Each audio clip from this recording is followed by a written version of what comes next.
If you look at the results of the 1999 24 Hours of Le Mans, or indeed any sports car racing championship, you'll notice a complete lack of anything named GT1, and rightly so.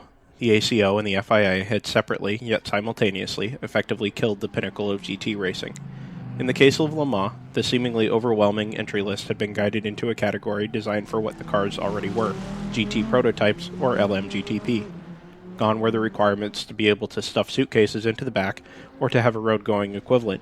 The manufacturers were free to develop their closed-top beasts to go rule the streets of Le Mans once again. In the FIA's case, however, the FIA GT Championship had simply axed the class.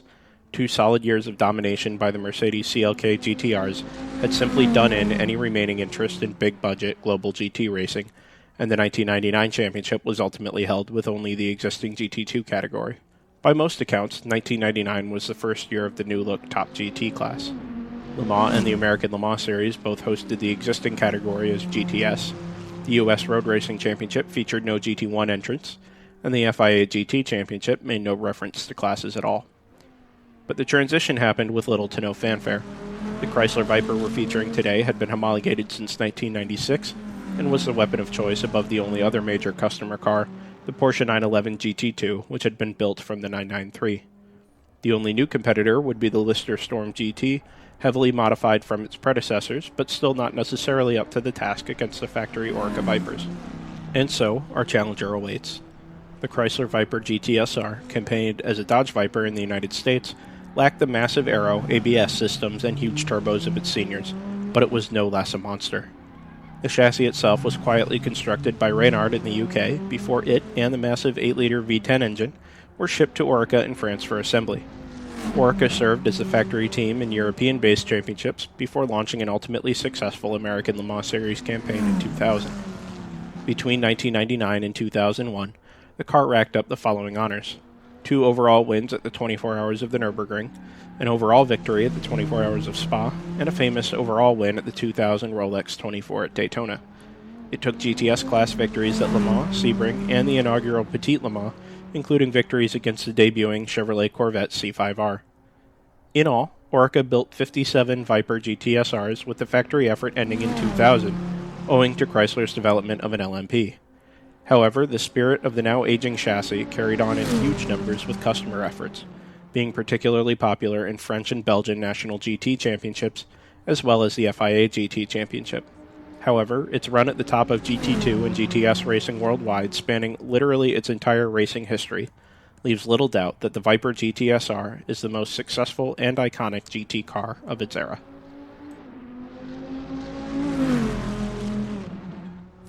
Hi everybody, welcome back to Hot Lapping History. This is episode 3, the Chrysler Viper GTS-R from 1999.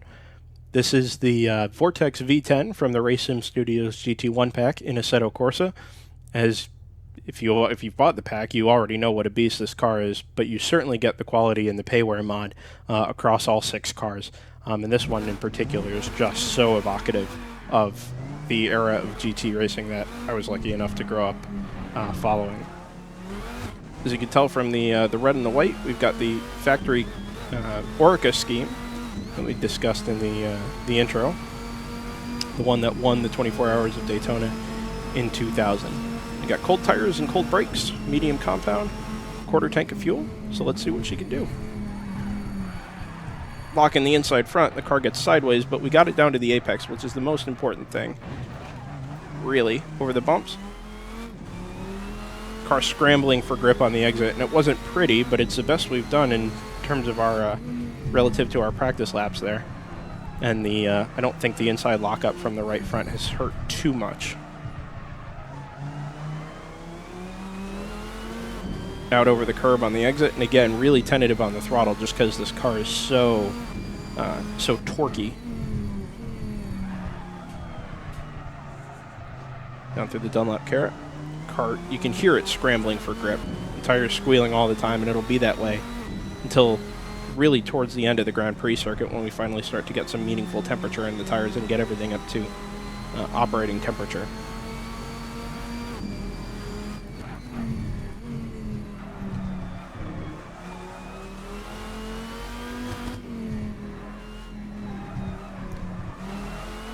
This is a car that in terms of behavior really gives you so much more than you feel like you're asking it to do. It'll punch out of corners with low revs thanks to the torque of the massive 8-liter V10 engine. It stops well without any aids. It'll turn in well, it'll rotate fairly well. Obviously the car's got plenty of years of development relative to the era that we're getting it in the sim. Homologated in 1996, as we mentioned, so this really is one of the earliest examples of this era of GT1 regulations. Oof, big bump there, headed down into Hatzenbach. You can hear some blipping on the downshifts and see it in the pedal traces. Car was an H pattern, and it'll let you upshift without a lift, but certainly could use a blip of the throttle on the downshift to help the car with stability as we come through Hochheiken. I think we've made it through the first part of the lap just okay, and up into Quedlbacher Höhe. Help the nose of the car settle, tip it in, and the car just rotates so unbelievably well on the way in. We were a little conservative through there as a result. You can ask the car for more if you need it. But at the time we didn't, so done alright through there. Plenty of grip to give here at Schwabenschwanz. It's a stiffly sprung car, but not so much that it'll porpoise over the top of the crest. And we're wide through Arenberg. I think maybe I just need a soundboard clip of me saying wide through Arenberg. It seems to be a pretty regular thing. Grab 6th gear on the way up the hill out of Fuchsröhre. Go down 2 gears, I think, here for Adenauer Forst. But we could have done with 4th. But up until this point, we've actually done a decent job, other than the really slow speed stuff, of getting and staying online with the car. And like I said, it's just such a compliant and reactive car, even for a car that's, 20 years old with 20-year-old tires compared to what you'd expect out of a modern car. It'll do what you need, that's for sure.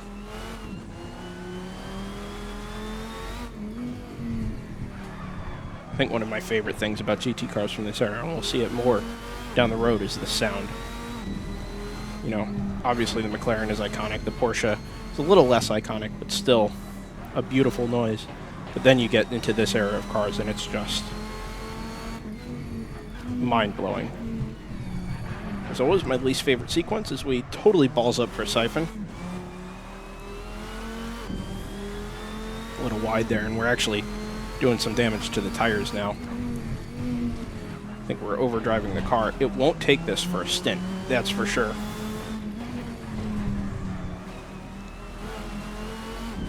And that is where this car will punish you. It's not in the single lap. We can get away with it for, 25 kilometers. Struggling, as always, to find the braking zone here into Bergwerk. But now we get to let the tires cool down a little bit. But as I was saying, the car won't punish you over a single lap, even a lap this long. You can see the tire temperatures, it'll react. But if you do that for an entire stint, 100 liters worth of fuel, you will pay for it at the end. Grab 6th gear here, because as I said, it's a torquey car, so it'll pull even going up the hill in 6th gear, just about. 5th gear through Klostertal. A little slow.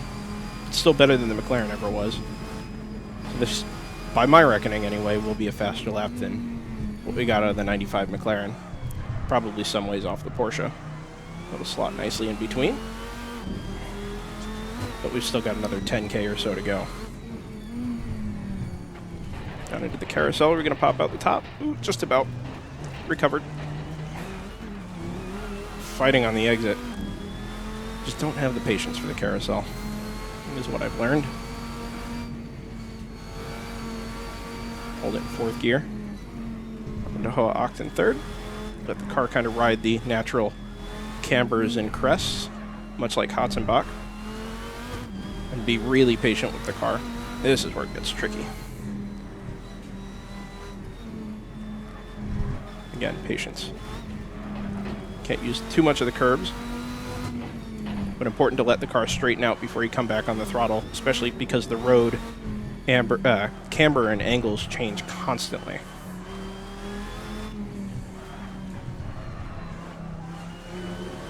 Out over the curve on the exit there.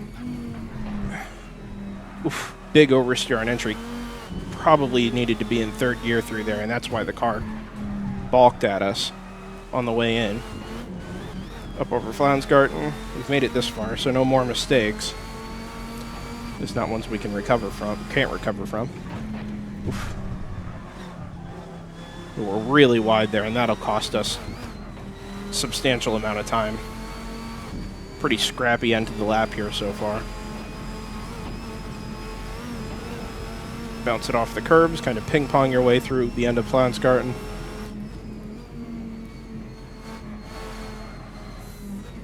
I always have a tendency to push through that corner. Not in these laps so much, but when I was doing more online and competitive racing, I always felt like I could really push the car through that long right-hander before Schwabenschwanz. Now I'm not paying attention. Really fighting the car. Take it easy through Galgenkopf here and make sure we can get a nice run onto the Donninger Hoa.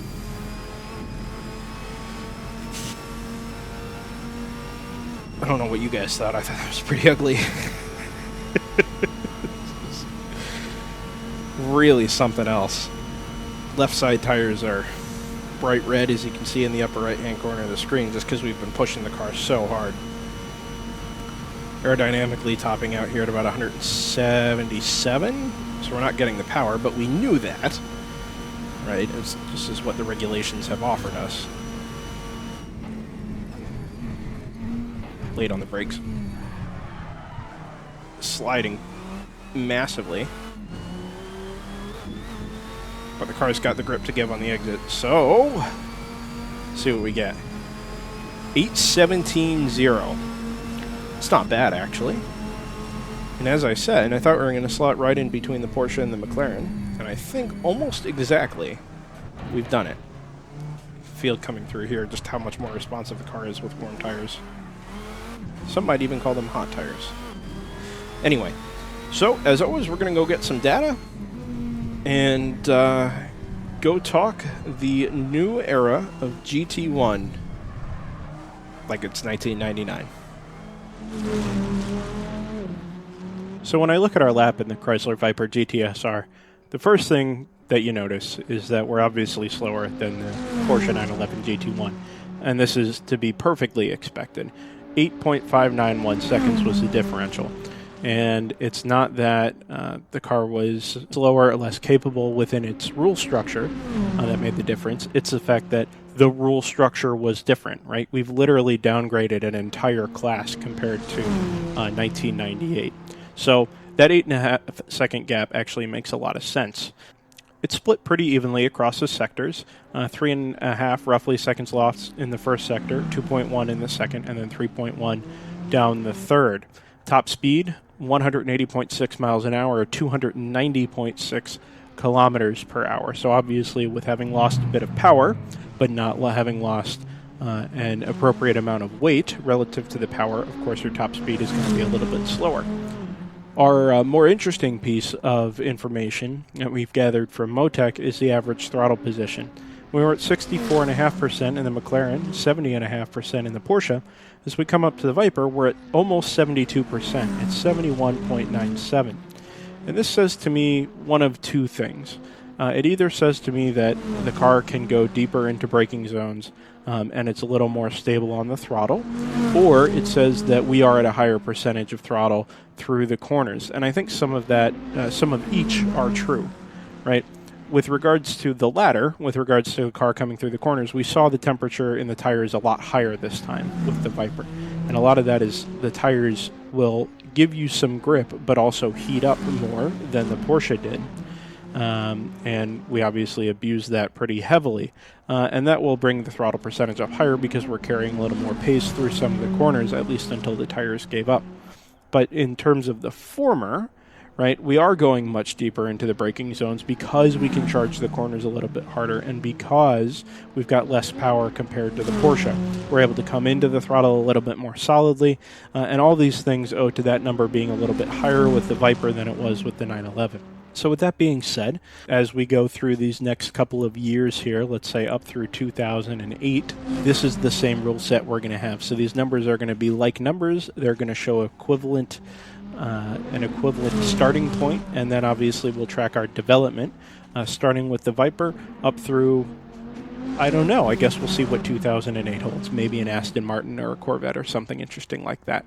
So thanks everybody for watching, and hopefully we'll have our next 1999, 2000-ish video up here in a couple of days.